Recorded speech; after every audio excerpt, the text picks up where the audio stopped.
কাতলা মাছ নুন হলুদ মাখিয়ে রেখেছি। গাটি কচু একটু ভাপিয়ে নিচ্ছি।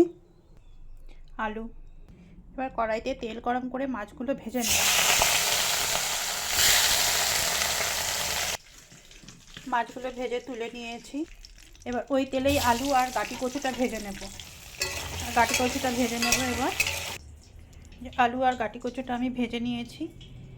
এবার এই মাছ ভাজার তেলেই আমি কালো জিরে বাটা দেব। কালো জিরে বাটা দিলাম, কাঁচা লঙ্কা বাটা, কাশ্মীরি লাল লঙ্কার গুঁড়ো,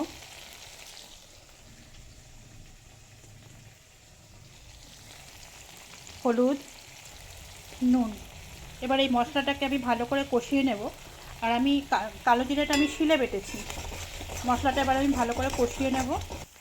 এবার এই মশলার ভেতরে আমি আলু আর গাটি কচুটা দিয়ে দেব।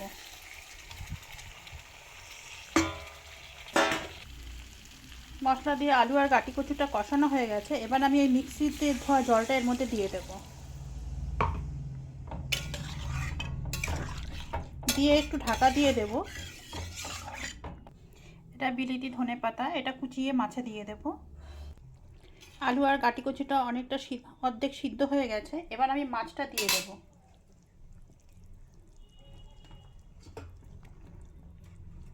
এবার এই ধনেপাতা কুচিটা দিয়ে দেব। একটু আগেই দিতে হয় ধনেপাতা কুচিটা, কারণ এটা এই ধনেপাতাটা সিদ্ধ হতে একটু সময় নেয়। এবার একটু ঢাকা দিয়ে দেব। এবার হয়ে গেছে, এবার নামিয়ে ফেলবো। এবার গরম গরম ভাতের সঙ্গে কালো জিরে বাটা দিয়ে আলু গাটি কচুর ঝোল ধনেপাতা কুচি দিয়ে এবার পরিবেশন করব। এই যে তৈরি আমাদের গাটি কচু আলুর ঝোল, কালো জিরে বাটা, কাঁচা লঙ্কা, ধনেপাতা দিয়ে কাতলা মাছের ঝোল।